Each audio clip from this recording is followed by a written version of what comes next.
Bonsoir, aujourd'hui, jeudi 19 février, à notre direct, on s'attaque à une question que de plus en plus de familles se posent. Notre système de santé soigne-t-il encore les patients ou protège-t-il surtout ses propres structures? Défaillance, rigidité, refus d'innover, tensions politiques, accès aux soins de chambres hyperbares. Pour en parler ce soir, je reçois deux invités aux expériences très différentes, mais également très complémentaires. Mais tout d'abord, je tiens à vous réitérer que vous pouvez toujours regarder l'intégralité de chacune de nos émissions sur les chaînes et les médias suivants, sur Facebook pour tous ceux et celles qui nous écoutent à l'extérieur du Canada, sur Telegram, sur X, sur Odyssey, sur Rumble, sur Gather, sur Gab, sur Crowdbunker, sur Vimeo, sur YouTube et bien sûr sur notre site internet au www.tovox.tv. Merci de nous aider en contribuant financièrement à l'avancement de notre média.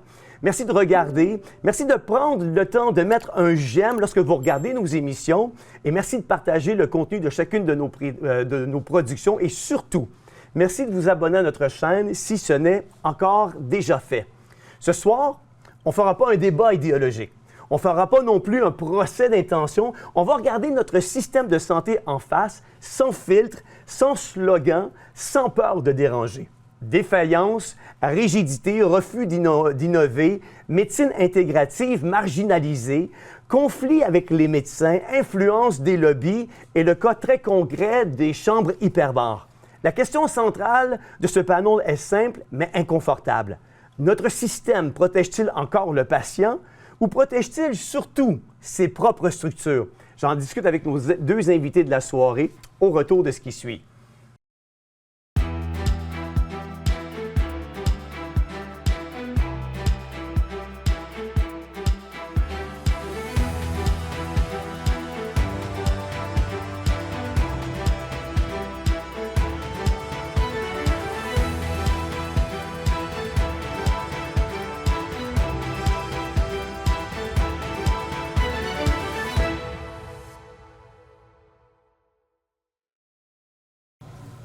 Ce soir, pour discuter, analyser et commenter notre système de santé, j'ai réuni deux voix très différentes, mais surtout complémentaires. Et je tiens à vous les présenter. Je me tourne vers eux. Je tiens à accueillir avec nous ce soir Nicolas Tétrault. Bonjour. Bonsoir Nicolas, j'espère que vous allez bien. Ça va très bien, merci beaucoup. Merci d'avoir accepté l'invitation d'être avec nous ce soir. Nicolas, je réitère, vous êtes un entrepreneur, un homme politique, président des centres hyperbares Arthur Tétrault, mais surtout un père. Un père qui, confronté à la rigidité du système québécois, a dû sortir du cadre et du pays pour tenter de sauver les capacités neurologiques de son fils. Donc, on est content de vous avoir avec nous ce soir pour parler de notre système de santé. Merci beaucoup de l'invitation. Ça fait plaisir aussi d'accueillir le Dr Pierre Marois. Bonjour. Deuxième visite chez nous, dans les studios de TOVOX Actualité. On est vraiment honoré de vous avoir avec nous. Dr Marois, vous êtes médecin, physiatre spécialiste en réadaptation pédiatrique à l'hôpital Sainte-Justine. Oui. Vous êtes également chercheur. Vous avez une feuille de route assez exceptionnelle. Vous avez vraiment su gagner une notoriété même à l'échelle internationale. On est vraiment content de vous avoir avec nous ce soir pour discuter de notre système de santé. Ça me fait grand plaisir. Ce soir, j'ai quelques segments avec lesquels j'aimerais m'entretenir avec vous. Le premier segment, j'aimerais qu'on puisse regarder le système sous tension, échec ou choix politique. Ma première question va comme suit et je la poserai peut-être à Nicolas.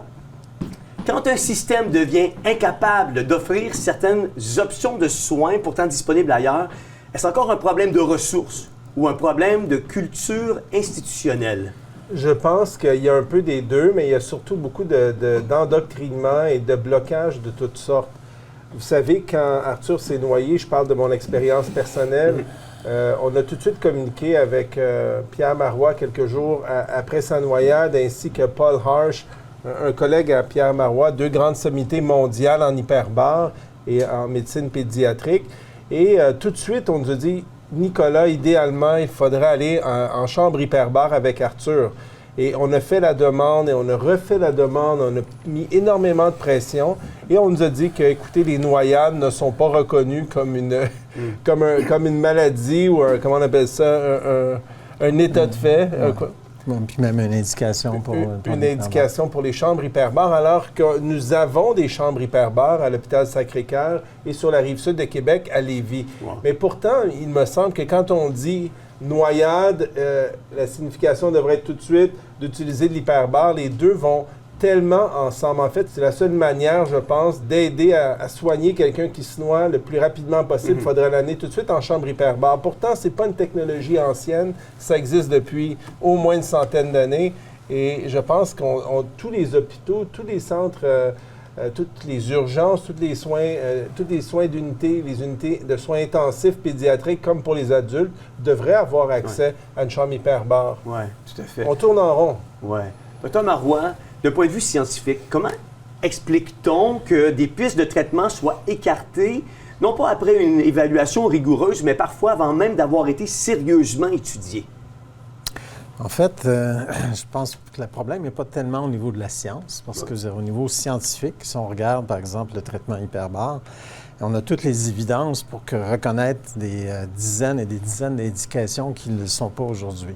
En fait, il y a plus de preuves, je veux dire, de l'efficacité de ce traitement-là, par exemple, dans les AVC, dans la sclérose en plaques, dans plein d'autres indications, que des indications qui sont déjà reconnues pour l'hyperbare.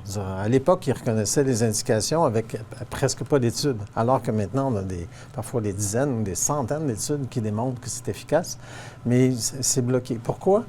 Je pense que c'est pas tellement à cause des problèmes liés à la science, mais liés plus à la finance. Quand un nouveau médicament voit le jour, le lobby est tellement puissant par les compagnies pharmaceutiques que très peu de temps après que le médicament ait vu le jour, il y a presque une indication automatique puis un paiement automatique par le gouvernement. Je prends l'exemple, par exemple, moi, je travaille beaucoup avec des enfants atteints de paralysie cérébrale. À l'époque, la compagnie a développé un produit qui s'appelle du Botox, qui est utilisé à toutes les sauces, mais qu'on utilisait aussi beaucoup chez des enfants atteints de paralysie cérébrale pour diminuer leur raideur. Donc, le Botox, ça affaiblit un muscle. Puis les muscles chez des enfants spastiques qui sont trop raides, trop forts, on injectait. Mais il n'y avait même pas encore d'études de fait que le gouvernement payait ce traitement-là qui coûtait quand même 700 $ juste en médication, plus la salle d'opération, plus les gens. Ça coûtait 2 000 $ du traitement. Donc, les compagnies ont réussi à faire accepter ça puis le faire payer par le gouvernement, alors qu'il n'y avait aucune étude scientifique qui démontrait que ça pouvait être efficace chez des enfants atteints de paralysie cérébrale.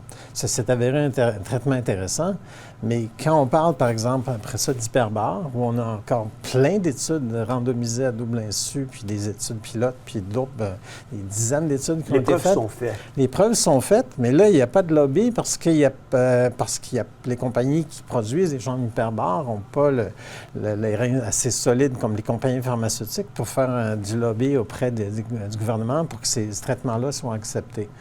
Donc, c'est la même chose lorsqu'on enseigne en médecine. Donc, on va apprendre rapidement que le Botox peut être efficace, que les statines sont efficaces, puis etc. Puis avant même au départ que ça avait été démontré au niveau de l'efficacité. Alors que, donc, les médecins apprennent dans leurs cours à l'université ce qu'ils entendent, évidemment. Puis ce qui est enseigné, c'est souvent le produit qui a fait le plus de promotion. Et donc, c'est lorsqu'il y a beaucoup d'argent en arrière, donc on va entendre parler de ça, puis les médecins prescrivent ça. Mais pour ceux qui n'ont pas le lobby assez puissant pour faire valoir les études scientifiques qui ont démontré des résultats, mais ce traitement-là, souvent, ne voit même pas le jour. Là, puis les médecins, même dans leurs études médicales, n'entendent pas parler. Donc, on se retrouve dans un réseau qui tourne en rond, donc c'est juste ce dont les médecins entendent parler qui vont prescrire, et ils entendent parler de ce que les grosses compagnies ont réussi à pousser auprès du gouvernement.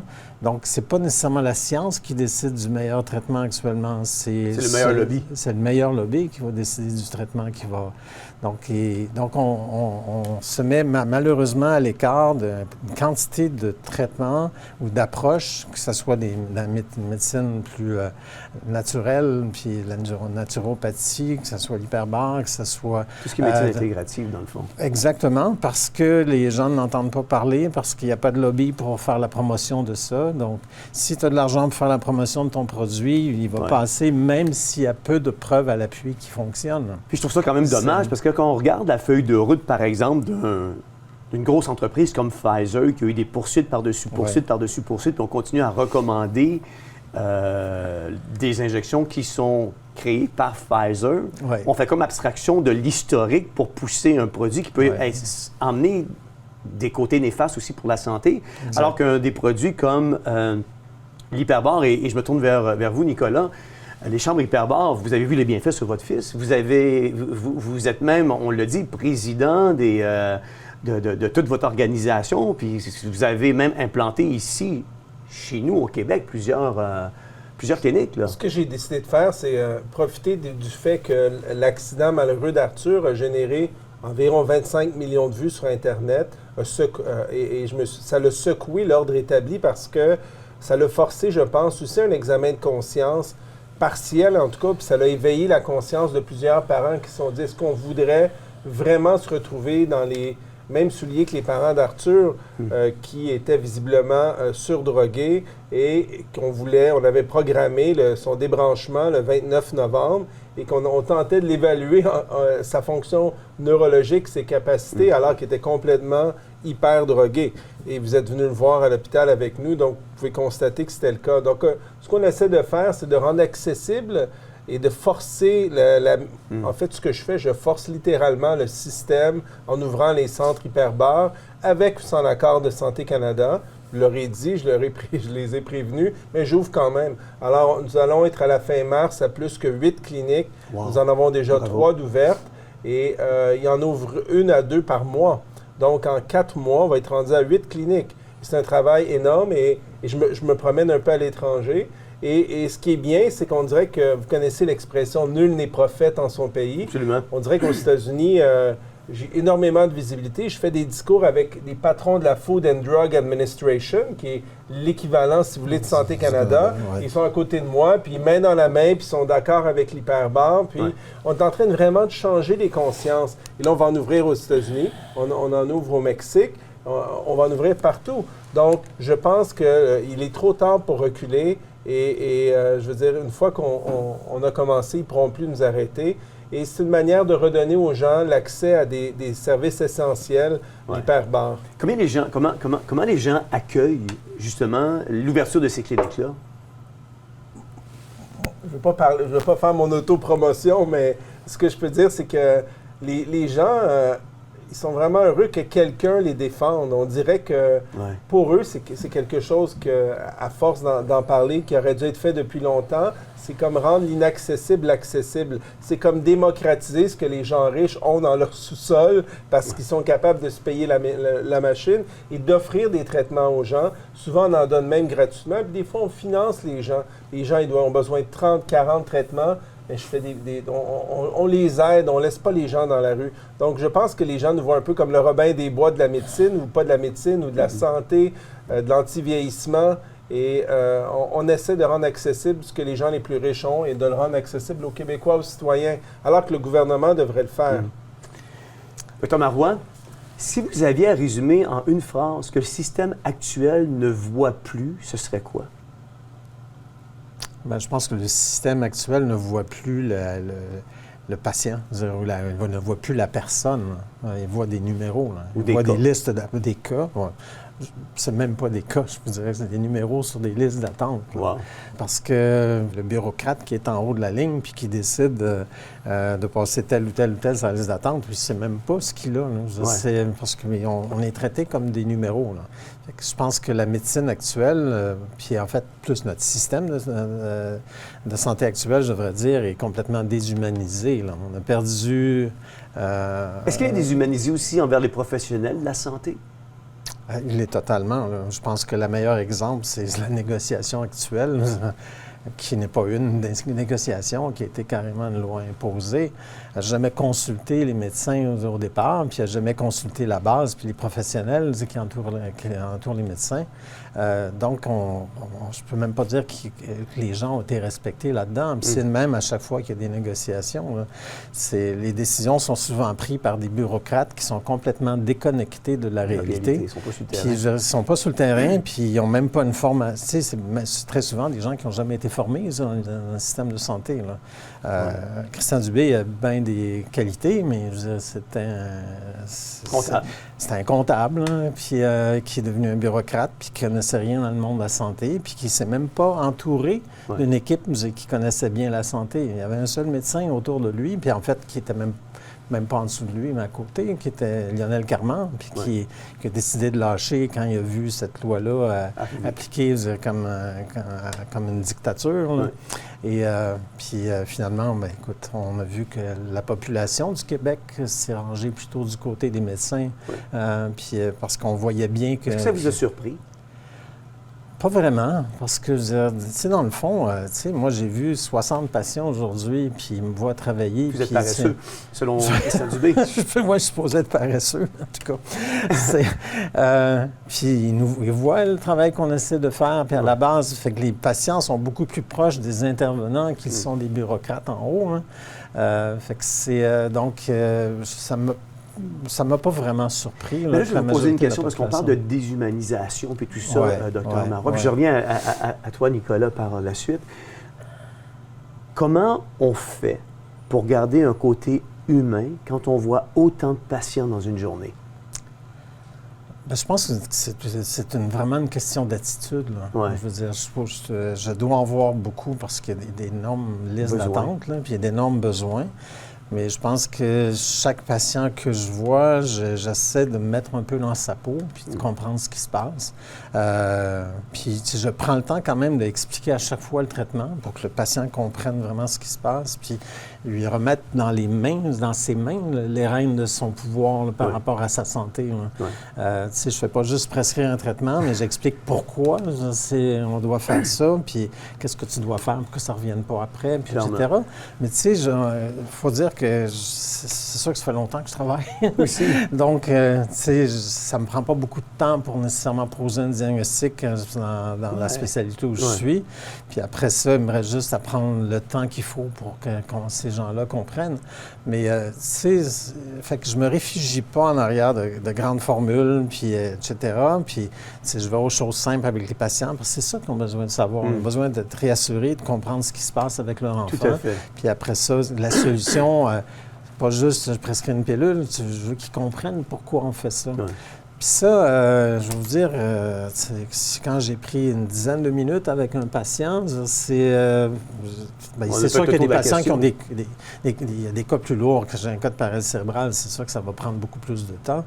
Mais je vois des patients, puis des fois que je revois justement en contrôle après avoir traité, par exemple, une déformation de la tête ou des pieds tout croches, puis etc. Puis ils reviennent me voir, puis c'est... Bonjour, comment ça va? Comment ça a été? Ça a pris 2 minutes, puis après ça, le traitement a été efficace. Bonjour, puis on s'en va, là. Mais c'est l'approche aussi humaine, c'est-à-dire que moi, à chaque fois que je vois un patient, là, je le vois un peu comme si je traitais un ami. Puis ses parents comme ça, puis je parle pas aux gens nécessairement de la même manière, dépendant du milieu d'où ils viennent, parce que je veux qu'ils comprennent avec leurs termes, leur façon. Vous vulgarisez. Je veux vulgariser, puis dans d'autres qui veulent en savoir plus, mais je leur donne des références scientifiques, mais c'est pas tout le monde qui veut savoir ça. Fait que c'est donc, je pense que c'est, puis je pense que les gens je pense qu'ils m'apprécient puis ils me l'expriment, parce que je prends le temps de faire ça. Puis vous adaptez votre discours à monsieur, madame, tout le monde qui rentre dans votre bureau. Exactement. Puis donc, c'est à chaque fois, c'est différent, puis je ne vais pas avec des formules automatiques, jamais. Non, c'est ça. Puis j'ai été président du comité d'humanisation des soins à Sainte-Justine, justement, pour qu'on arrive à une approche humaine de l'enfant, de sa famille, puis des patients en général. Fait que puis ça, c'est vrai autant dans des annonces de diagnostic que dans l'établissement de procédures de traitement. On ne peut juste pas annoncer à une personne que son enfant a une paralysie cérébrale sans prendre le temps de l'accompagner là-dedans, puis dans son chemin pour accepter ce qui se passe. Donc, c'est une question d'être un humain comme soignant, qui traite un autre humain, qui est comme soigné. C'est la base de tout pour moi. Absolument, vous avez raison. Nicolas, vous l'avez vécu, vous, dans le système de santé. Vous avez quitté le Québec pour aller faire soigner à l'extérieur. Arthur, qui décide réellement, selon vous, de ce qui est considéré comme soins légitimes au Québec? Je pense que dans les hôpitaux, il y a moins de marge de manœuvre, et peut-être que je me trompe, mais j'ai un de mes amis qui était prof de médecine à McGill, puis il m'a dit qu'un des trucs qu'il essayait le plus de faire avec ses élèves, qui allaient être futurs médecins, c'était d'enlever l'espèce de pression des pairs. Il appelle ça peer pressure à McGill. L'espèce de volonté de conformisme dans un hôpital, aussi difficile dans certains, peut-être pas dans tous les hôpitaux, mais dans certains départements, d'avoir une dissonance, une discordance avec le patron du département.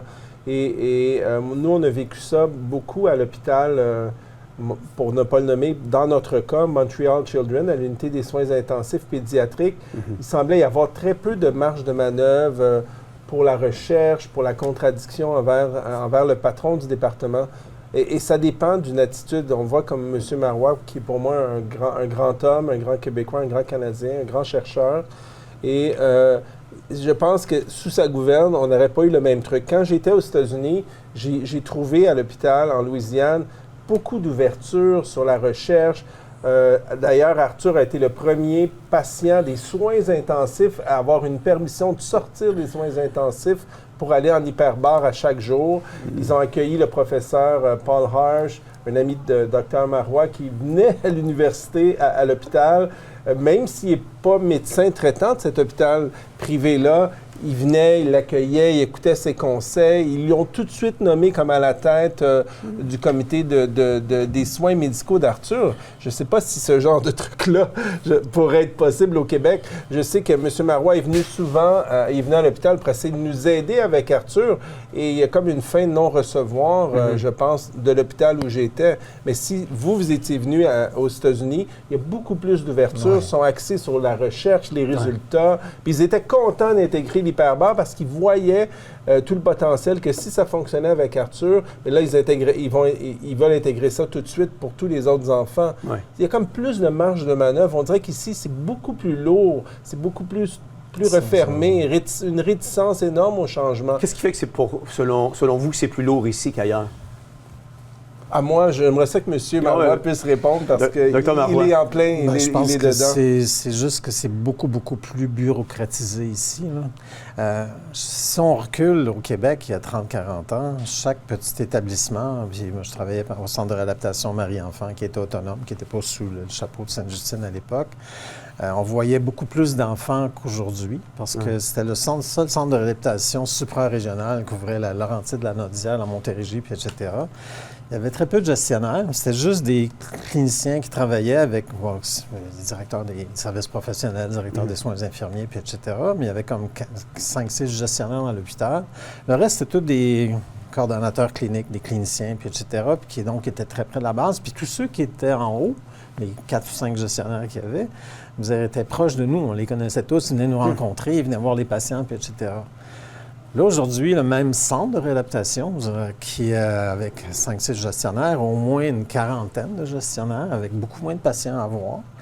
Puis la structure est tellement, il y a tellement de pyramides, il y a tellement d'étages de gestionnaires qu'on ne les voit jamais absolument. Ils ne viennent pas rencontrer jamais les patients ou les intervenants, puis etc. On apprend leur nom, 3 ans plus tard, c'est plus les mêmes, puis that's it. Puis, donc, c'est géré de façon très... par des bureaucrates. Là. Ouais. Puis quand on va, par exemple, maintenant aux États-Unis, par exemple, les hôpitaux, ils ont leurs lacunes, c'est sûr, le système américain, puis surtout au niveau du remboursement des frais, puis que les gens qui n'ont souvent pas d'assurance n'ont même pas de service. Là. Mais chaque hôpital aussi a sa propre gestion, puis ils sont capables, dans le milieu où ils fonctionnent, de gérer sans avoir trop une grosse structure par-dessus. Actuellement, au Québec, là, quand ça va pas bien, on ajoute une autre structure. Après ça, ça a été les 6 qui ont regroupé tous les établissements. Puis là, on a maintenant le Santé Québec, là, qui embauche encore 1000 fonctionnaires de plus. Fait que quand ça va pas bien, on embauche pas des gens à la base pour traiter les patients, pas des intervenants, je veux dire, à la base, pas des médecins. On embauche des gestionnaires en plus. Puis souvent, ces gestionnaires-là, ils n'ont pas de formation pour gérer un système de santé. Ils n'ont pas été formés là-dedans. Là. Puis c'est eux autres, finalement, qui prennent les décisions. Donc, on est dans un système là, qui est bureaucratisé, déshumanisé. Puis, ce qui fait qu'on est beaucoup, beaucoup moins efficace là, à la base. Quand moi, je travaille dans une clinique médicale, à la place de travailler à Sainte-Justine, je peux voir au moins 3 fois plus de patients. Pourquoi? Parce que tout simplement, la structure est simple. Il y a des secrétaires ou des réceptionnistes puis, qui sont là pour nous faciliter le travail, puis qui peuvent céduler plein de patients, qui les rappellent, puis etc. Mais dès qu'on arrive dans une institution comme Sainte-Justine ou n'importe quel hôpital au Québec, c'est beaucoup plus structuré. Puis c'est impossible pour moi de voir plus que 15 ou 20 patients quand je suis à Sainte-Justine, alors que je peux en voir 60 dans le même laps de temps dans un bureau privé. Bien, c'est pas privé, c'est payé par la RAMQ, mais dans une clinique médicale comme les GMF, par exemple. Fait que c'est beaucoup moins lourd, on va dire, au niveau administratif, puis beaucoup plus de support au niveau clinique par les gens qui travaillent avec moi dans ces cliniques-là. Donc, c'est une question, je pense, de surutiliser des hyperstructures, puis avec des gestionnaires qui se font épauler par d'autres gestionnaires, qui se font épauler par d'autres gestionnaires, puis on s'en va nulle part avec ça. Ça va être très difficile de faire marche arrière là-dedans, parce que c'est sûr que ceux qui prennent les décisions, c'est les gestionnaires, puis ils aboliront jamais leur poste. Là. Clairement. Nicolas, pourquoi s'inspirer des meilleures pratiques internationales est-il souvent perçu comme une menace, selon vous? Parce qu'il y a une résistance au changement énorme. Je pense que le Québec, avec 9,1 millions d'habitants, de par notre nature culturelle et linguistique, on est un endroit propice au maintien du statu quo, l'immobilisme. Et on est tellement tricoté, serré, même voire, je dirais, collusionnaire, tout le monde se connaît, que c'est très dur de changer les habitudes ici. Ce que moi j'ai remarqué, c'est la grande inefficacité des hôpitaux québécois. Je donne un exemple, j'ai une amie, Dr Castonguay, qui travaille, Stéphanie Castonguay, immunologue, qui travaille à l'hôpital de Cowansville, dans les cantons de l'Est, et qui travaille aussi à l'hôpital de Granby. Elle me dit que rien n'est informatisé, que les dossiers de tous ces patients, c'est des dossiers papier. Et souvent, elle a un horaire, mais elle n'a pas de secrétaire. Il y a des patients qui appellent puis qui cancellent. Ils n'appellent même pas pour canceller. Donc, des fois, elle se retrouve, elle a 10 cancellations dans une journée, 5 cancellations. Puis elle pourrait voir plein de monde, mais il n'y a personne pour faire le suivi avec les clients.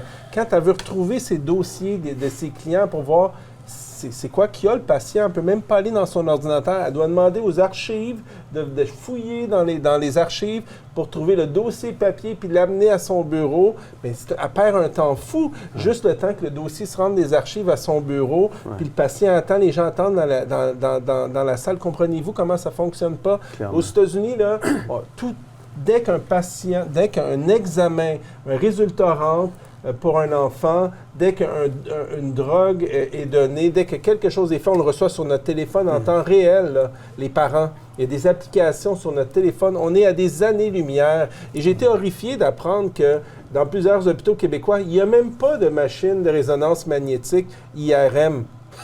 J'en revenais pas. Je me dis, dans quel sapristi de pays un peu retardé mental ou de province un peu retardé, pourtant très, très riche, on n'est pas capable de se payer des appareils IRM à 3 millions, 2 millions. Je peux avoir des IRM à 3 Tesla pour 2 millions, 900 000, 980 000 des usagers, mais on n'est même pas capable, Dr Marois, d'avoir ça dans plein d'hôpitaux. Ils sont obligés d'utiliser les fondations. Et les fondations les achètent à 3 fois le prix du marché parce qu'ils se font manipuler. Mais au moins, ils l'ont. Mais il y a comme une indécence au Québec à dire qu'on est un État moderne et pas avoir dans nos hôpitaux des machines à IRM. Non, je comprends pas. Je suis d'accord, totalement d'accord avec ça. Puis la majorité du temps, c'est justement les fondations des hôpitaux qui doivent payer pour les équipements qui sont des équipements de base. De base, il y a 5 ans, 10 ans. Ouais. Le Québec s'est vanté pendant longtemps d'avoir le meilleur système de santé. Est-ce que c'est encore le cas, selon vous? C'est une farce, la question. Oui, je pense que c'est... C'est de la propagande qu'on nous sert. C'est un peu à faire pleurer, là, je vais vous dire aujourd'hui. Là, c'est pas... non, c'est plus le cas.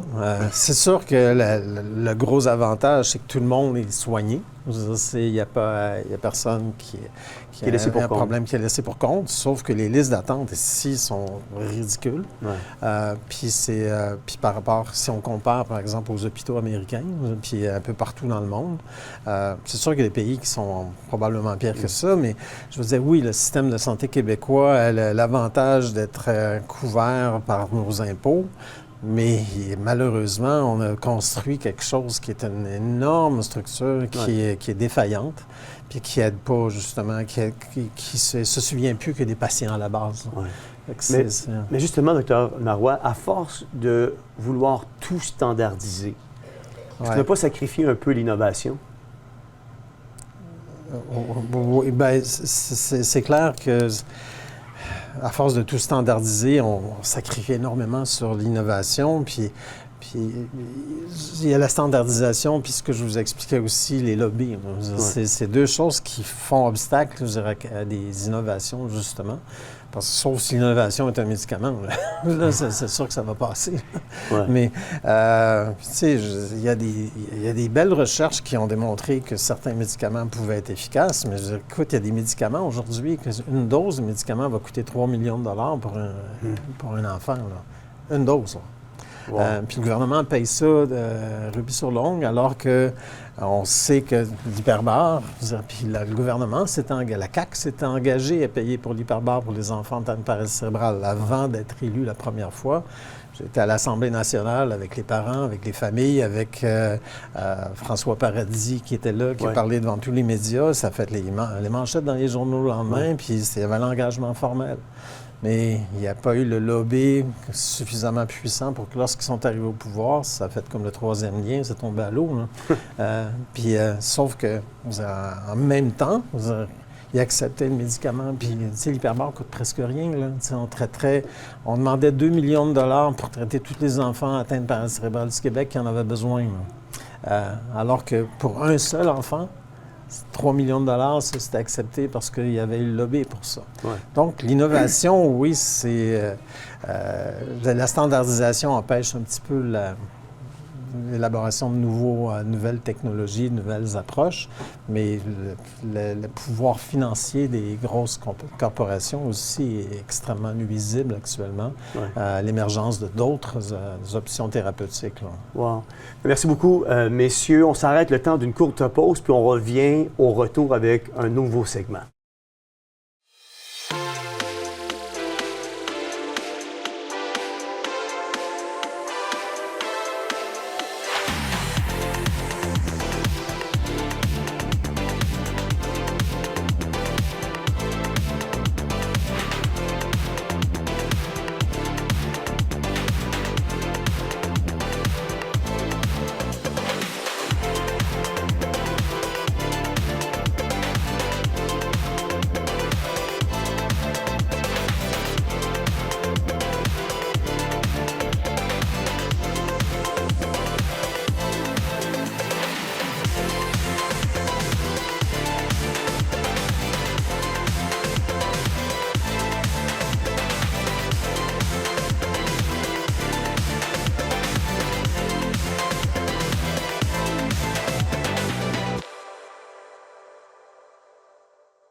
On vient de finir le segment numéro 2 où on peut parler de niveler par le bas l'excellence devenue suspecte. On enchaîne avec le segment numéro 3 où je veux vous entendre sur politique, loi 2 et crise de confiance.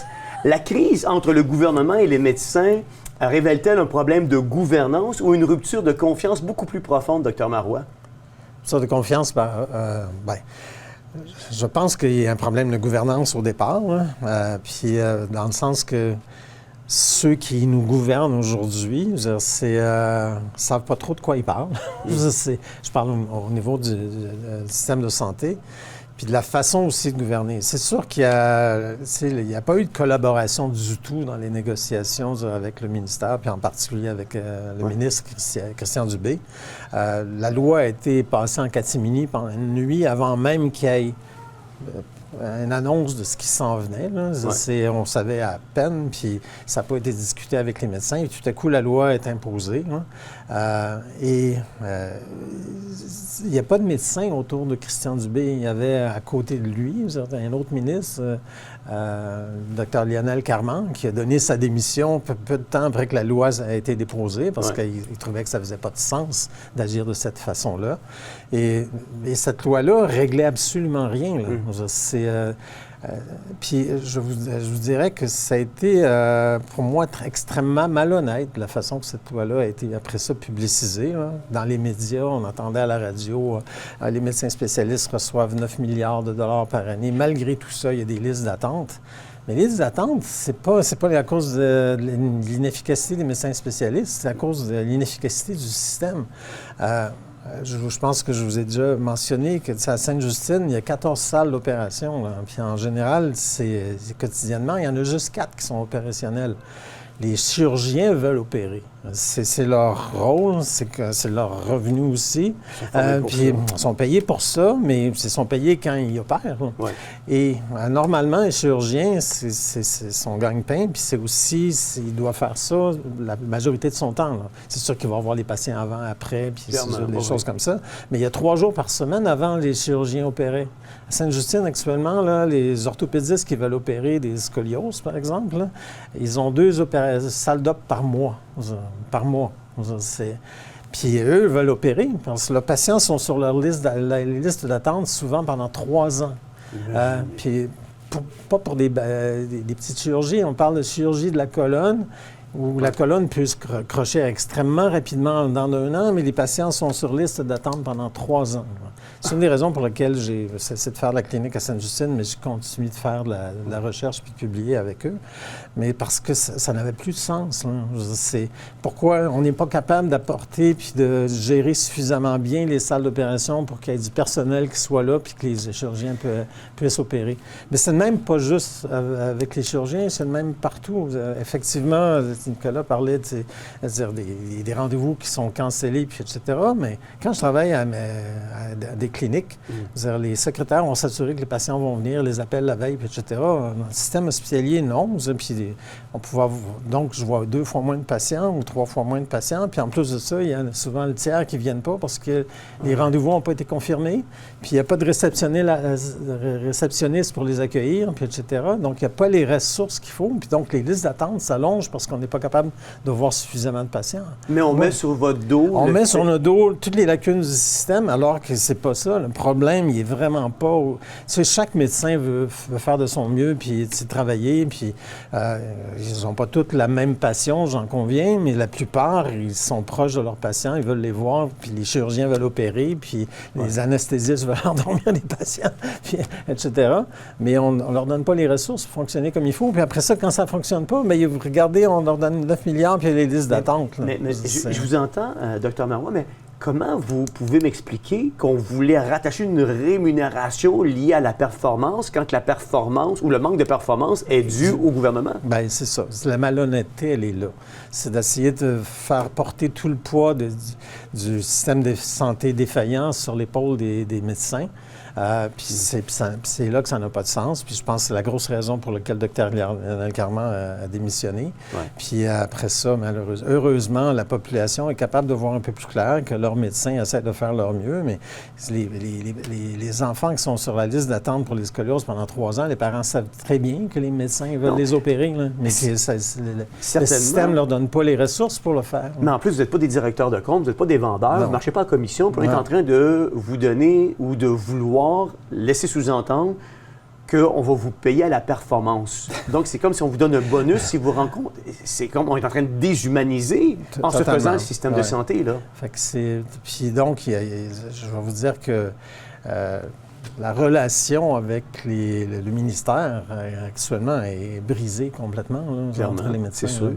Puis moi, j'ai plein de collègues. J'ai une de mes si on n'est pas nombreux dans ma spécialité, là, mais une de mes collègues a donné sa démission, s'en va travailler dans un pays étranger dans 2 mois, là, parce qu'elle n'est plus capable de voir comment, premièrement, elle n'est pas supportée pour être capable d'être efficace au niveau de son travail ici. Ouais. Puis deuxièmement, en plus de ça, on lui met sur le dos toutes les failles du système. Là. Ça n'a pas de sens. Donc, il n'y a ni le support ni la reconnaissance. Ouais. C'est Nicolas? Une opération de salissage, on dirait. Bien, ça a été vraiment ça. Ben oui, je veux dire. C'est clairement ça. Nicolas, comme ancien élu, comment expliquez-vous l'écart persistant entre les grandes réformes annoncées en santé et ce que vivent réellement les patients et les familles sur le terrain? Je pense que la question, elle est très puissante. La réalité, c'est que je pense qu'il y a beaucoup d'incompétence, manque de leadership. C'est assez facile, je pense, de régler le système de la santé. Il y a beaucoup trop de ressources qui sont données dans l'appareil administratif, l'école blanc. Pourquoi à chaque fois qu'on ajoute des couches de fonctionnaires qui viennent gérer supposément la santé, on rend le système beaucoup plus lourd.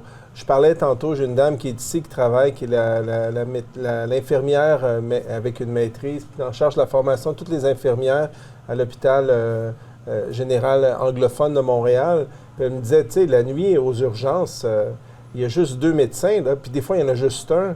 Puis comment on fait pour gérer une urgence dans une ville, dans une région métropolitaine de 4,2 millions d'habitants comme Montréal? Ça n'a aucun sens. Elle dit, on veut engager des médecins, le gouvernement ne nous donne pas les budgets, on manque d'infirmières.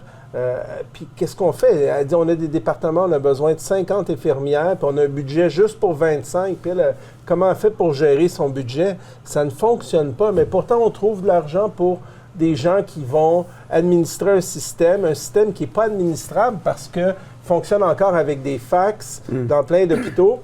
Encore une fois, l'hôpital de Granby puis Cowansville dans les cantons de l'Est, même pas d'ordinateur. Puis quand ils veulent installer Word ou des systèmes sur l'ordinateur, les ordinateurs plantent. C'est une vraie farce que même des hôpitaux qui n'ont pas d'appareil IRM. Je veux dire, le système est brisé, l'argent va où? Et c'est ça ma question. L'argent va où? Et pourtant, ils trouvent de l'argent pour des millions. Comme on disait, un patient, 3 millions, bien, un appareil de résonance magnétique, c'est 3 millions. Ouais.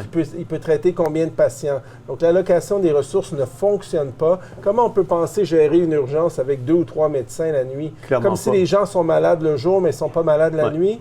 Je comprends pas. Est-ce que c'est un manque de budget ou un manque de volonté? C'est un manque de budget et un manque de volonté aussi parce qu'ils trouvent l'argent pour l'école blanc, pour Santé Québec et tout, alors qu'ils pourraient trouver l'argent pour les médecins, non? Puis il y a combien de médecins étrangers aussi qui attendent, puis arbitrairement, le Collège des médecins en refuse, puis en accepte certains. Il y a des gens qui attendent, qui font du taxi ici, qui ont des diplômes longs comme le bras. Ma question, Nicolas, est-ce que nous devrions pas à ce moment-là revoir la façon dont on, non seulement administre, mais dont on fait la santé au Québec?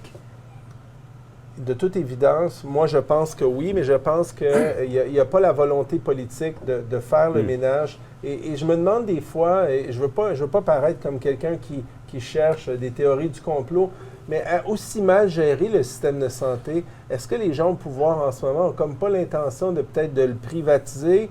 On dirait qu'ils ont comme mis de l'avant une opération qui vise à un échec sociétal, à un échec collectif. C'est comme des cadeaux empoisonnés, tu sais. Puis en plus, ils ont coupé, je pense, 1,3 milliard ou 1,2 milliard dans le système de santé. Tu sais, c'est 1200 millions de dollars que des gens comme Dr Marois, puis les citoyens n'ont plus, les hôpitaux et tout. Puis ils disent qu'il n'y aura pas d'impact sur les gens. Mais moi, je vois pas, tu sais, le Québec, c'est pas gros là, en termes de population, 9 millions d'habitants, puis on leur enlève 1200 millions en santé. En quoi vous pensez que ça n'aura pas d'impact chez les gens? Clairement. Donc, je ne comprends pas qu'on trouve des fonds pour des trucs absurdes, mais quand c'est le temps de mettre des ressources dans le système de santé, d'alléger aussi les structures, il y a trop de structures dans le système. On surcomplexifie quelque chose qui devrait être géré comme une entreprise. Aux États-Unis, là, tous les hôpitaux qu'on a fait pour Mexique, les salles d'urgence sont vides. Ils sont vides. 8 patients au maximum, là. J'ai jamais vu ça. Puis ça roule, ça roule, Ouais, ça roule. C'est ça. Pourquoi ça roule là-bas puis ça roule pas ici? Ouais. Ouais. Parce que là-bas, ils ont keep it simple. Ils l'ont gardé simple, leur système. Malheureusement, il n'est pas subventionné pour tout le monde. Mais, tu sais, j'ai eu un accident de vélo il y a 4 ans aux États-Unis, puis j'ai été inconscient pendant 6 heures. Tu sais, je suis arrivé à l'urgence, puis il n'y avait personne. Puis, parce qu'ils sont capables de débouler puis donner les services qu'il faut, puis ils ont le personnel qu'il faut, puis ils m'ont traité dans le temps de le dire. Là. Ouais. C'est sûr que j'ai une commotion cérébrale énorme, puis heureusement que j'ai pu être traité en chambre hyperbare pour récupérer rapidement. Hein. Mais c'est ici, ça aurait été l'enfer. J'aurais été traîné sur une civière pendant je ne sais pas combien d'heures avant qu'ils commencent à penser me faire une résonance magnétique, s'il y en avait une dans l'hôpital. Puis là, ici, là-bas, ça a été fait. Je suis arrivé une demi-heure après, la résonance était faite, puis je savais... moi, j'étais inconscient, je ne savais pas ce qui se passait, mais eux autres savaient ce qui se passait. Clairement. Je n'avais pas eu de dommage cérébral majeur, même si j'avais une commotion épouvantable. Là, mais donc, il n'y avait pas de saignement, puis etc. Donc, ça a été extrêmement efficace. Là. Puis là, oui, c'est vrai qu'après ça, la facture a été payée par la Croix-Bleue, etc. Mais, tu sais, ça a été super efficace. Ça n'a pas coûté une fortune. Ouais. Ça a coûté quelques milliers de dollars à peine, là, la Croix-Bleue, là, pour que je reçoive un traitement. Puis Traitement adéquat. très rapide aussi, là, sans attente. Là. Ouais. Peut-on soigner correctement dans un système obsédé par des quotas? Je pense pas, parce que les quotas, c'est comme une recette. Il faut qu'elle est appliquée pour tout le monde, peu importe le type de patient qu'il va voir. Fait que si moi, je suis médecin qui travaille, puis il y a des journées où je travaille juste en centre de réadaptation avec des enfants qui ont des paralyses cérébrales, puis etc., puis que je vais être capable de voir 15-20 patients parce que ça fait 45 ans que je fais ce métier-là. Mes collègues qui arrivent dans le système, qui n'ont pas l'expérience que j'ai, vont voir 4-5 dans la journée. Hein.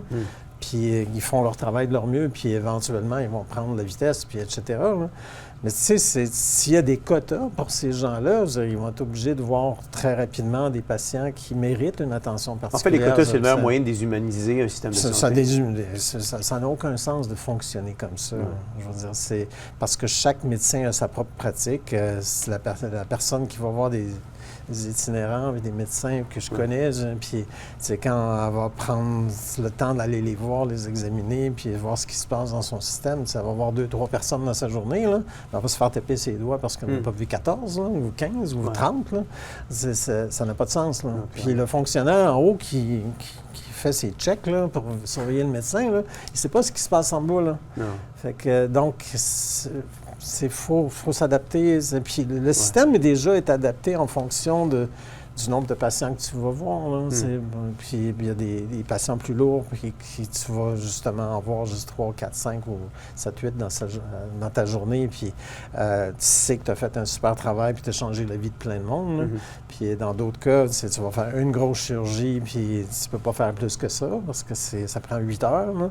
Puis dans d'autres cas où tu es capable d'en voir beaucoup là, dans une journée parce que c'est des cas peut-être plus léger, puis où la solution est plus simple dans certains cas. Fait que donc, les quotas, pour moi, ça ne fait pas de sens.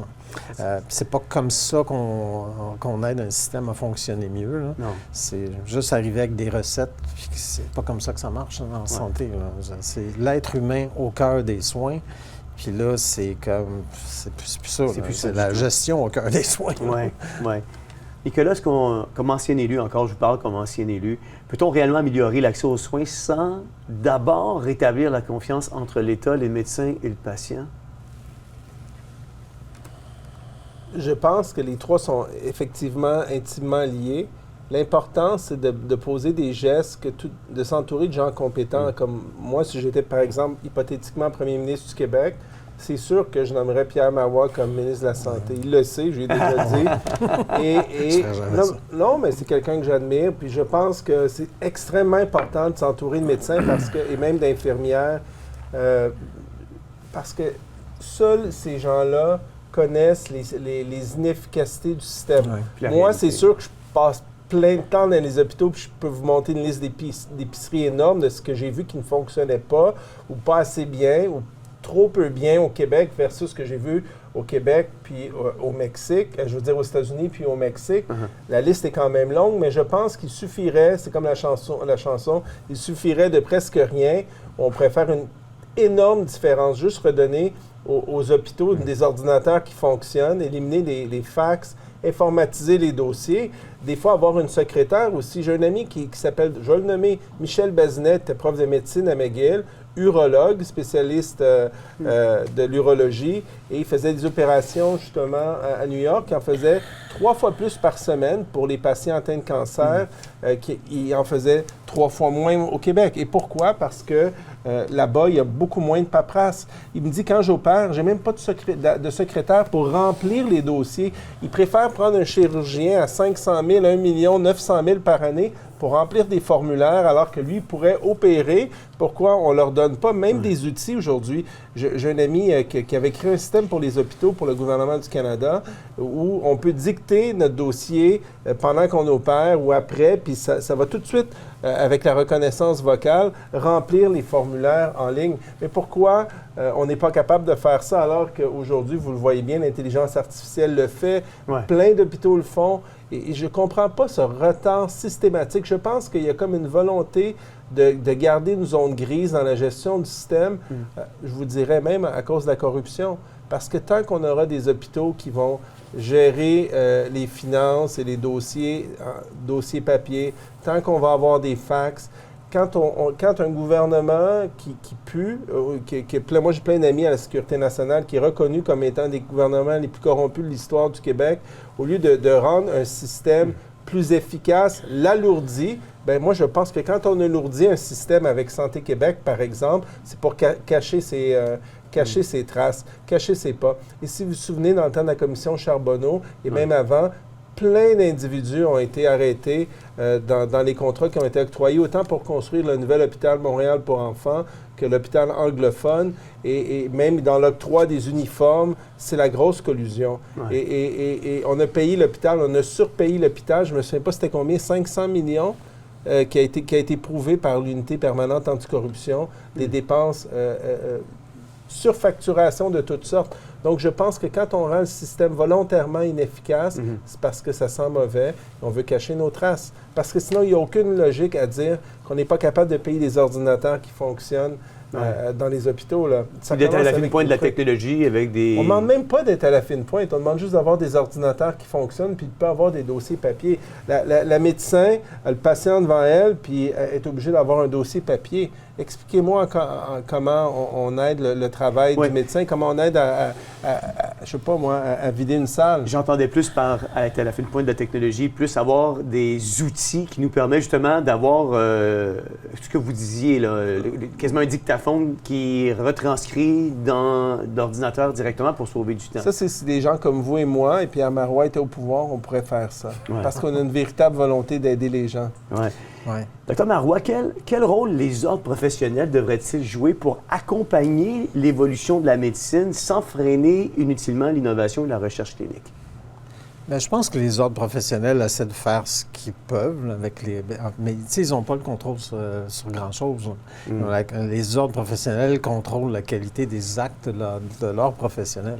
Le Collège des médecins va contrôler la qualité des actes des médecins, s'assurer qu'il n'y a pas des gens qui ne sont pas médecins qui pratiquent la médecine, s'occuper de gérer toutes sortes de...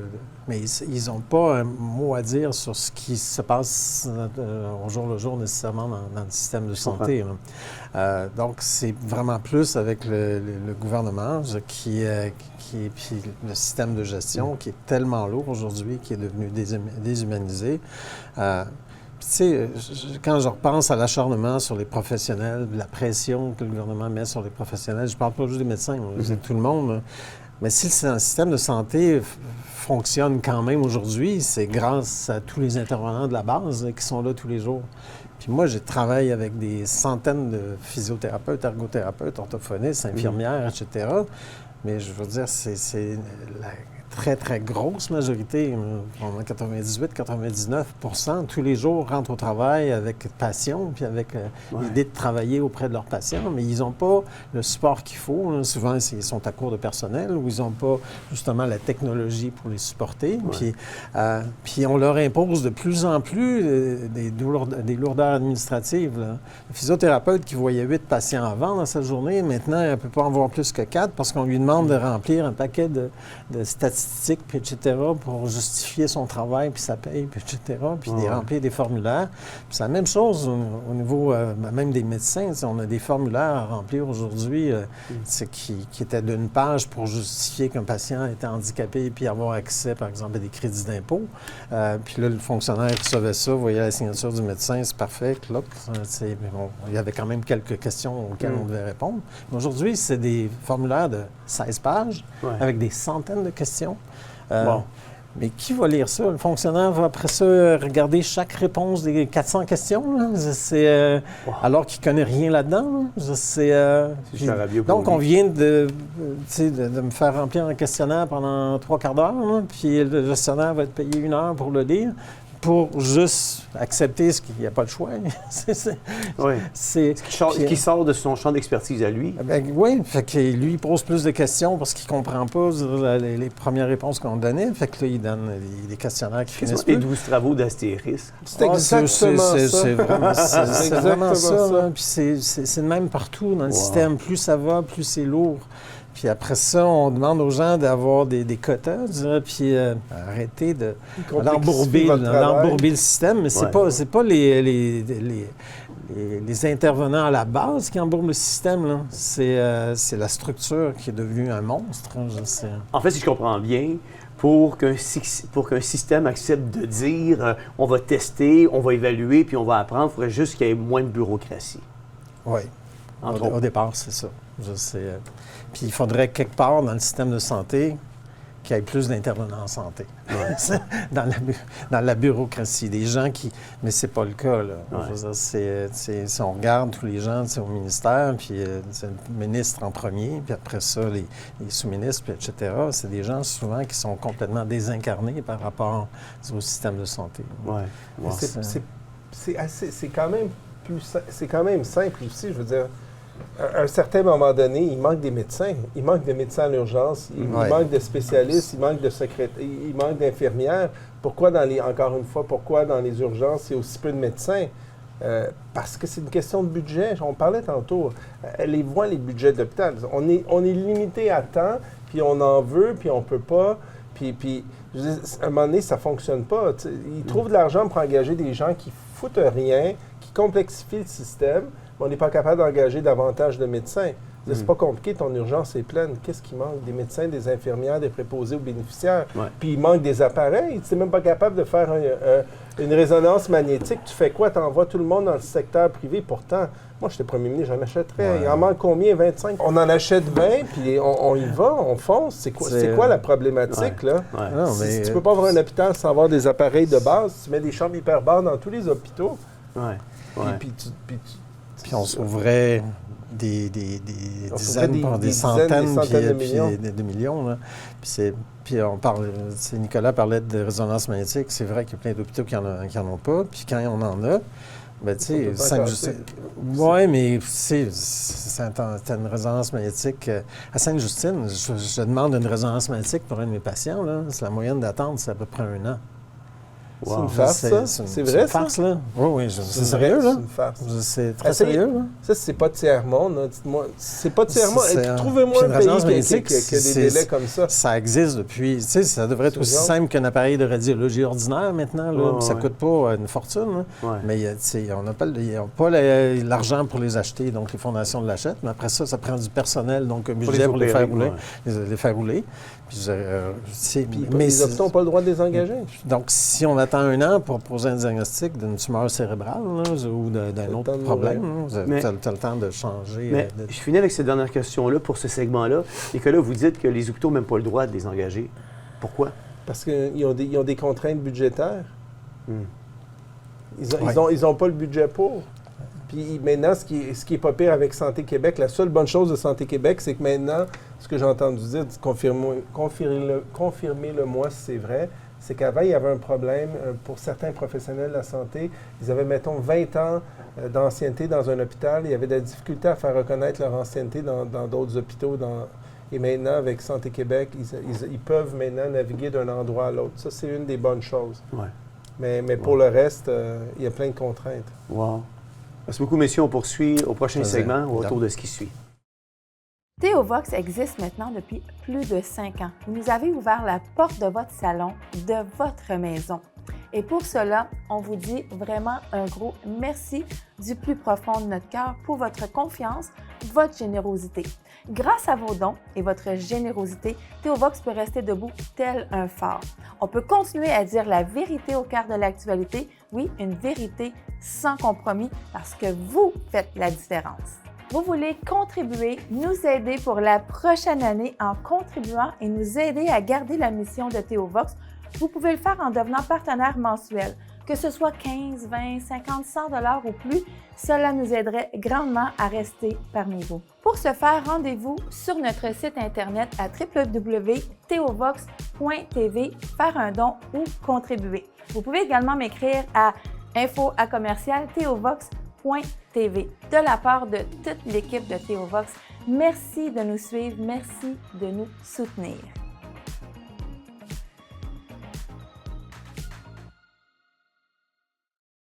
On vient de voir la publicité sur les dons. Je veux juste vous encourager. Si vous n'êtes pas un partenaire financier, puis vous aimez ce que nous faisons, puis vous désirez investir dans une terre fertile où on diffuse à chaque semaine la vérité au cœur de l'actualité, je vous invite à nous écrire à info@theovox.tv et on va vous dire comment vous pouvez devenir un partenaire ici à Théovox. On poursuit le dernier segment et Dr Marois, jusqu'on en a parlé, puis on a reviré le sujet de tous les sens, de toutes les façons. Les grandes plateformes technologiques puis pharmaceutiques, est-ce que ces plateformes-là orientent indirectement les priorités de la recherche?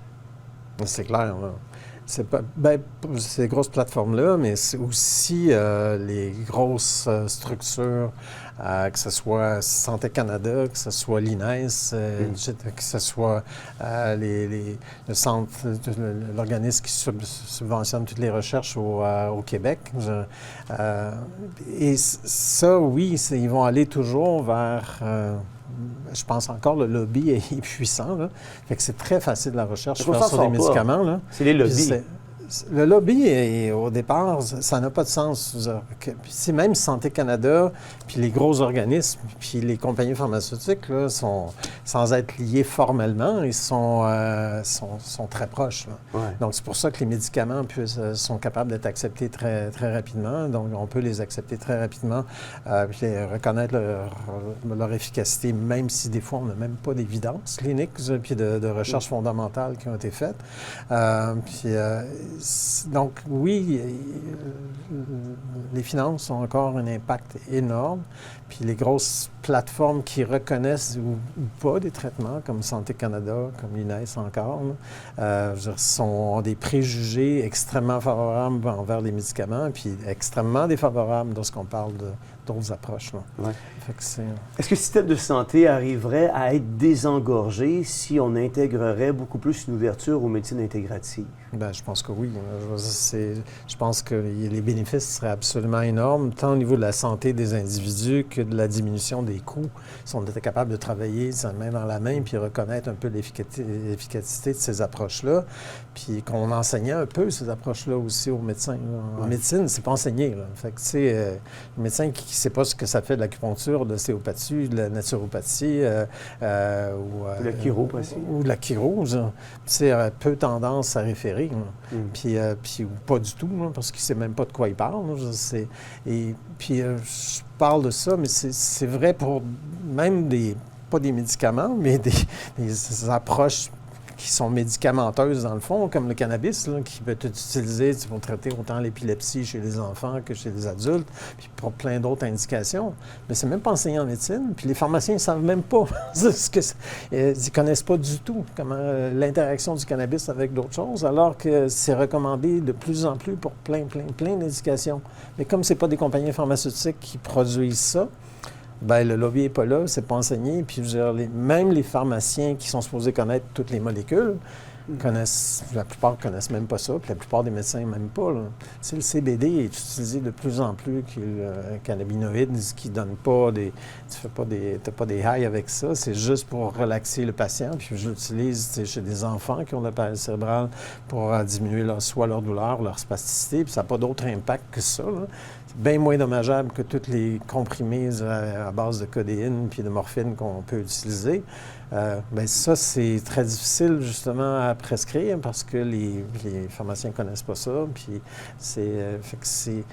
donc, c'est vrai autant pour des approches qui sont pourtant de la médecine médicamenteuse, mais qui n'est pas traditionnelle, que pour toutes les autres approches. Puis l'hyperbare, malheureusement, c'est le parent pauvre de la médecine au Québec parce que même si on a des preuves que ça fonctionne dans plein d'indications, je veux dire, on n'a jamais eu le support. Puis dès qu'on a même on demande, par exemple, à l'INES de reviser toutes les recherches qui ont été faites, ils arrivent avec une approche tellement biaisée qu'ils sont incapables de se prononcer alors que toutes les évidences sont là. Puis on a beau leur expliquer, regardez, telle preuve, telle preuve, telle preuve, là. Bien, c'est écrit ça puis comme Santé Canada, par des gens qui absolument connaissent rien. Il y a des Santé Canada, je les ai rejoints là, pour voir parce qu'ils ont émis un avis un moment donné pour dire que les chambres hyperbares, basse pression, ça pouvait être dangereux, etc. C'était basé sur absolument rien. Là.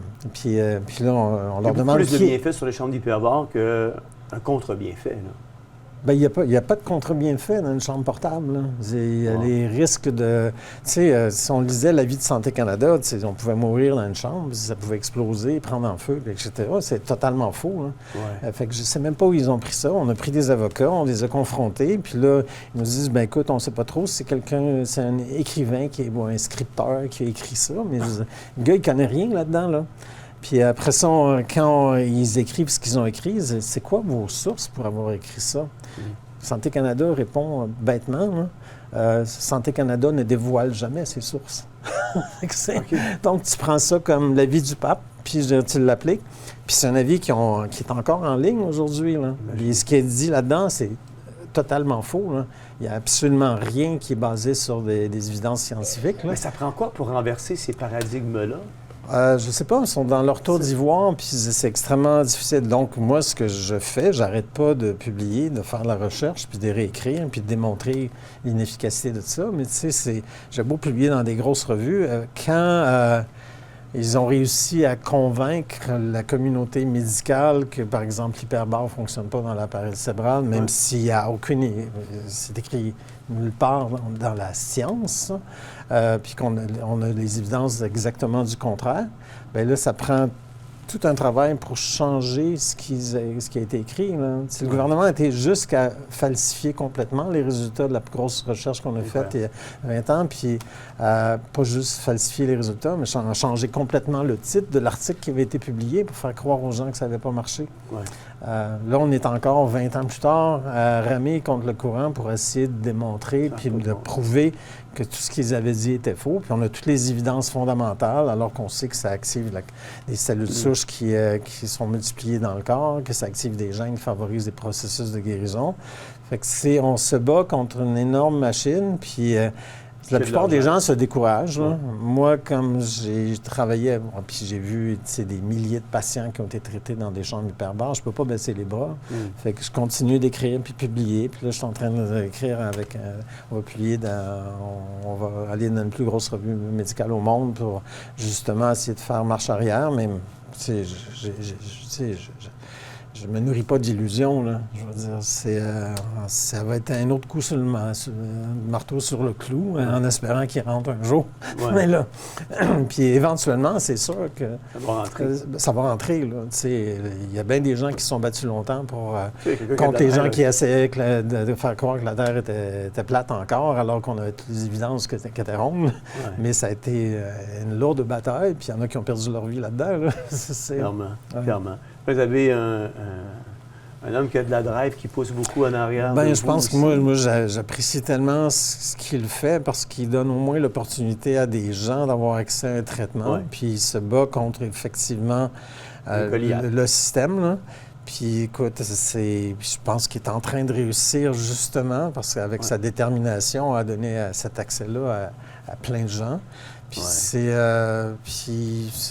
ça va faire boule de neige, là. C'est la boule qui déboule puis qui devient de plus en plus grosse. Plus les gens vont le connaître, le traitement, plus ils vont savoir l'efficacité. Puis ce qui est dommage à côté de ça, c'est que c'est ceux qui ont de l'argent, puis les athlètes professionnels, eux, ils utilisent la chambre hyperbare à plein, là. C'est pour avoir des meilleures performances et tout ça, mais là, plus fondamentalement, j'ai des patients qui ont un AVC, qui ont une sclérose en plaques, qui ont une paralysie cérébrale, qui sont autistes, etc. Les gens qui ont des plaies qui ne guérissent pas, eux, ça change leur vie encore plus qu'un athlète, puis on leur donne même pas un accès à ça, puis on leur fait croire que ce traitement-là est dangereux, alors que la dangerosité n'existe pas là-dedans. Moi, Nicolas, on s'est connus cette année. C'est votre troisième visite, je crois, de mémoire dans les studios. Et je me suis mis à vous suivre. Puis j'ai vu une belle progression dans la vie de votre fils depuis qu'on s'est vu. La première fois qu'on s'est vu, à ce que je vois dans les vidéos que vous diffusez de votre fils, puis ça me touche parce que je vois vraiment une progression. Alors que tout le monde avait lancé la serviette, vous avez fait comme un pitbull, vous avez mordu dans le morceau de bois, puis vous avez décidé d'avancer jusqu'à temps que vous viviez des percées comme vous vivez aujourd'hui. On parle d'accessibilité, on voit les résultats dans la vie de votre fils qui ne cesse de progresser. Et c'est juste parce que je suis convaincu que les auditeurs doivent se poser la question, vous en implantez au Québec. On parle de 8 d'ici le mois de mars. Ça coûte combien une séance dans une chambre hyperbare? Ça coûte sans rabais, 150 $ pour 1 heure pour une personne. Et voilà, c'est des machines neuves. On fait des forfaits aussi. Si vous en achetez plusieurs, ça baisse. S'il y a une deuxième personne qui vient, ça coûte 75 $ de plus pour 1 heure, 1h30 ou 2 heures. On a même des gens, des athlètes qui veulent passer la nuit dans les chambres hyperbares avant des compétitions. Comme vous dites, pour avoir plus de performance. Donc, mais souvent, je l'ai fait même en fin de semaine. J'ai même un médecin retraité de Québec, un chirurgien dentiste qui a une commotion cérébrale, qui est venu chez moi, je n'ai pas chargé. Donc, on essaie d'avoir le cœur à la bonne place aussi. Mais le but de ma démarche, c'est comme une entente que j'avais faite avec le bon Dieu quand je faisais le bouche à bouche, puis le massage cardiaque, Arthur. J'ai dit, mon Dieu, s'il vous plaît, prenez ma vie en échange. Sinon, si vous me gardez en vie, puis Arthur est vivant, je promets que je vais donner 50 % de ma vie à essayer d'améliorer la santé au Québec, au Canada, et je ne reculerai devant personne. Et à date, on a ouvert 8 cliniques, puis on en ouvre aux États-Unis, au Mexique, et je fais une conférence à Dubaï dans quelques temps, donc, et à Bahreïn, devant le gouvernement de Bahreïn aussi. Donc, je pense qu'on est vraiment sur une lancée fulgurante. Wow.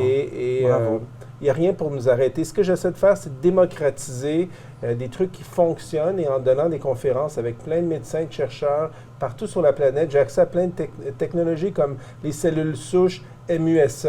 C'est illégal au Canada et aux États-Unis, mais pourtant, ça fonctionne. Donc, j'aimerais ça qu'au Canada, au Québec, on puisse ouvrir des centres de recherche neurologique pour tasser un peu les appréhensions, pour se donner plus de marge de manœuvre, essayer des technologies qui fonctionnent.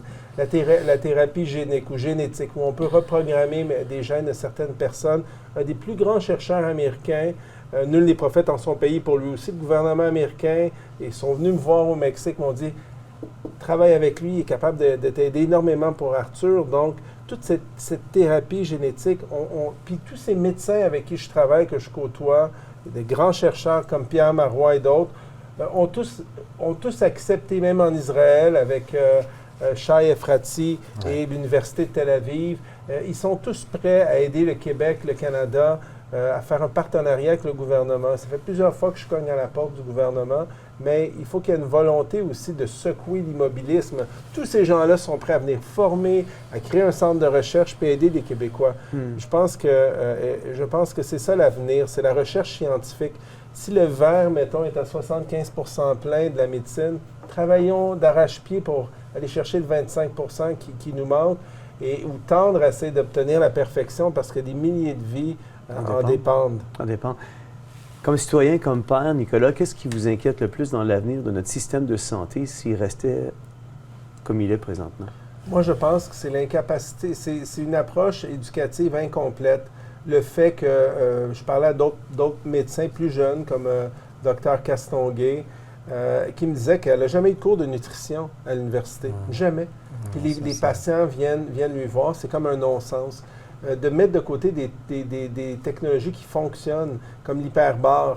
Et c'est facile, noyade égale hyperbare, paralysie cérébrale égale hyperbare, plaie diabétique au pied, au lieu d'amputer des jambes, égale hyperbare, AVC, inflammation égale hyperbare, AVC égale hyperbare, mais il y a beaucoup de trucs qu'on est tellement en retard, notamment l'étude là, du microbiote, la flore intestinale. Toutes les dernières études scientifiques démontrent les gens ont développé des accoutumances, des dépendances aux pesticides, que la flore bactérienne intestinale a un grand impact neurologique sur l'apparition de troubles liés à l'Alzheimer, Parkinson, que l'utilisation des statines, on ne veut pas le dire, mais l'Alzheimer est apparu après l'introduction des statines comme médicament.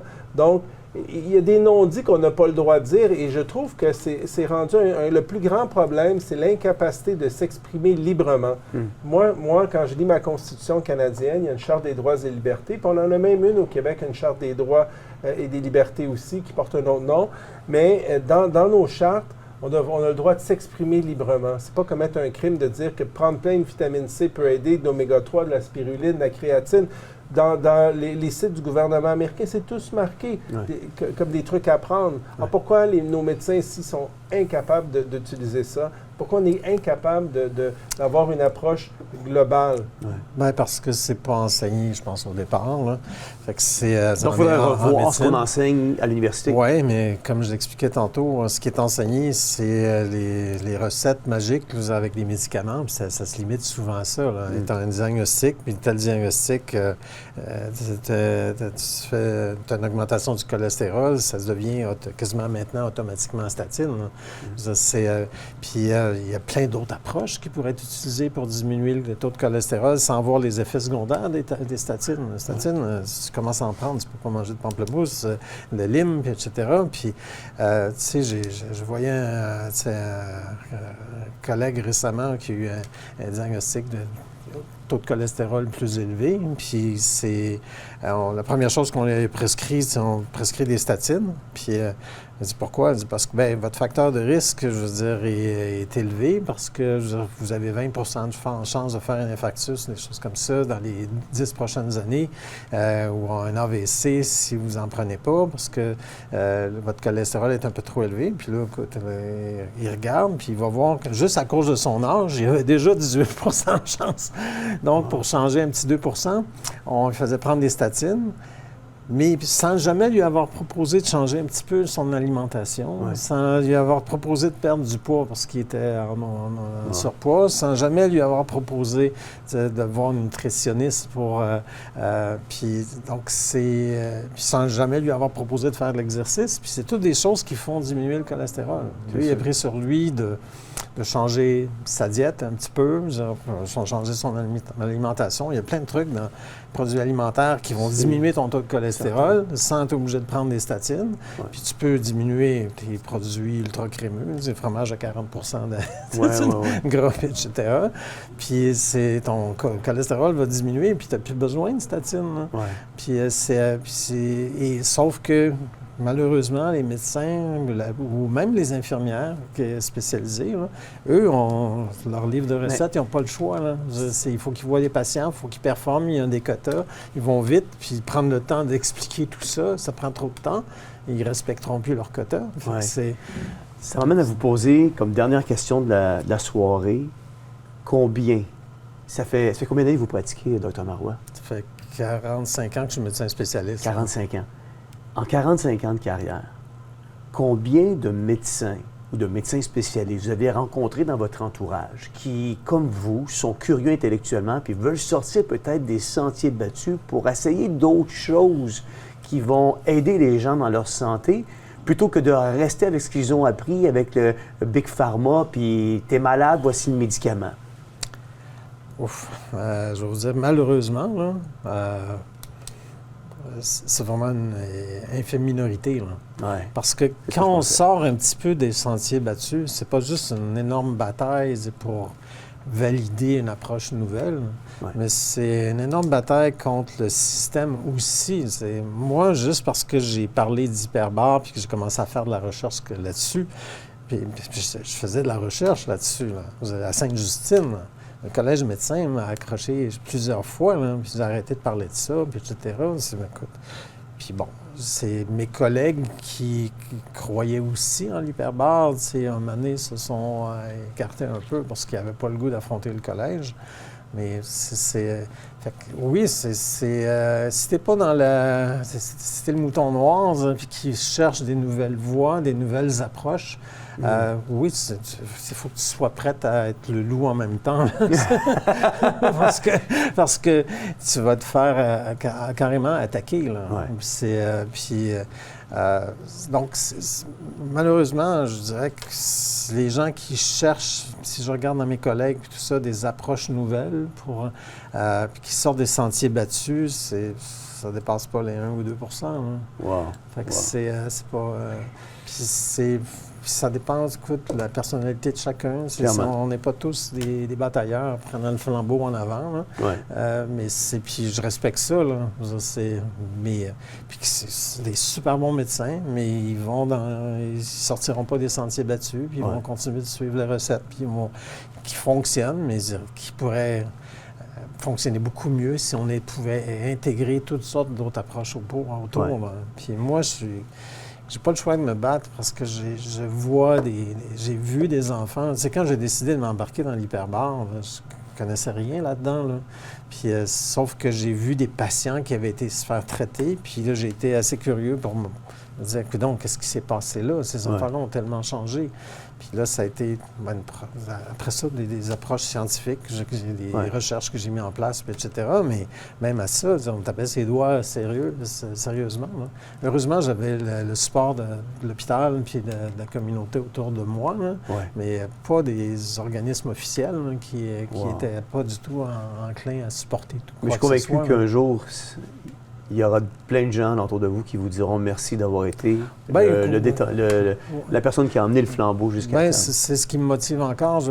Pas d'attendre des merci, mais de voir le changement chez les familles, chez les enfants. Chez ma mère qui a eu un AVC épouvantable puis qui est revenue complètement comme avant alors qu'elle avait été abandonnée par le système. Et on a dit, écoute, on va la placer en CHSLD. Après ça, on l'a traitée en hyperbare. Elle a vécu les 10 dernières années chez elle jusqu'à 19 ans toute seule, là, sans support de CLSC ou quoi que ce soit. Là. Fait que je peux pas, moi, rester silencieux devant des résultats comme ça, puis des changements. Qui ont prouvé leur efficacité. Oui, puis je trouve juste dommage que parce que moi, je connais ça, puis que je l'ai vécu, puis que je l'ai mesuré dans des recherches, je puisse en profiter, que ma famille puisse en profiter, puis que l'ensemble des gens au Québec ou dans le monde ne puissent pas en profiter. Là. Fait que je continue de me battre pour ça, mais... je trouve ça dommage, mais effectivement, même si j'ai l'appui tacite de plusieurs de mes collègues dans ce que je fais, je veux dire, il y en a beaucoup qui trouvent que je brasse trop de choses. Là, mais... Moi, je peux vous dire que vous avez une voix chez nous, puis on est content, puis on apprécie le fait que vous veniez nous sensibiliser sur tout ça. Nicolas, merci d'avoir été avec nous ce soir. C'est vraiment apprécié. Bonne continuité, bonne chance dans le développement de ces chambres hyperbares-là. Lâche pas. Thomas Roy, je tiens à vous remercier. Merci d'avoir pris du temps ce soir, après une journée où vous avez rencontré 60-65 patients, pour venir nous parler de tout ce qui se passe dans le secteur de la santé. C'est le fun d'avoir quelqu'un de terrain qui vit le terrain puis qui est capable de nous dire ce qui se passe réellement sur le terrain. Donc, merci du fond du cœur d'être venu avec. Bien, merci d'offrir aux gens cette voix-là, puisque je pense qu'il est important qu'elle soit entendue, puis que les gens au Québec soient conscients qu'il y a d'autres possibilités que juste les approches traditionnelles. Là. Absolument. Puis qu'il y a des voies vers le futur. Là. Absolument. Nicolas, je rappellerai aux gens qu'on peut te suivre sur une page Facebook. Les gens peuvent taper ton nom, Nicolas Tétrault, puis te suivre, comme moi je le fais. Merci. Et puis, on a beaucoup d'informations que tu communiques à travers ta page aussi. Je pense que tu es sur X aussi. X, TikTok, Instagram aussi et LinkedIn. Et LinkedIn. Dr. Marois, vous, est-ce qu'on peut vous suivre ou vous n'êtes pas vraiment sur les médias? Je ne suis pas tellement sur les médias, je n'ai pas le temps d'aller sur Mais les on peut médias. lire le fruit de vos recherches, par Oui, exemple. exactement. Quand ils sont diffusés. Puis les gens souvent essaient de me rejoindre via mes courriels, puis en appelant à Sainte-Justine ou les cliniques. Puis quand ils ont des questions, par exemple, sur l'hyperbare, des choses comme ça, je réponds tout le temps. Ouais. Fait que je prends le temps de répondre aux gens pour leur donner l'information, de leur transmettre même les résultats de la recherche, puis des recherches, puis leur donner des liens. Ben, peut-être que vous pourriez nous donner même le fruit de vos recherches à vous qu'on pourrait diffuser sur nos pages pour que les gens puissent s'en prémunir puis se renseigner sur ce que vous avez trouvé. Merci beaucoup d'avoir été avec nous ce soir. Vous savez, comme mot de la fin, j'aimerais terminer avec la pensée suivante. Vous savez, il y a quelqu'un un jour qui me dit « Soyons et devenons le changement que nous voudrions voir prendre place ». Et on a vu ce soir, à travers le témoignage de Nicolas et à travers le témoignage du docteur Marois, que ces gens-là aspirent à du changement et deviennent le changement qu'ils désirent voir dans notre société. Ce soir, on n'a pas cherché des coupables, on a cherché la vérité. La médecine ne devrait jamais perdre de vue l'essentiel, la personne. Jésus ne guérissait pas par protocole. Il voyait, il écoutait, il aimait. Sa compassion a toujours été le début d'une action concrète. Si notre système de santé retrouvait ne serait-ce qu'un peu de cette humanité, de cette compassion, peut-être qu'il cesserait de traiter des cas et recommencerait à soigner des vies. C'est Jean-François Denis qui vous dit bonne réflexion et à la semaine prochaine.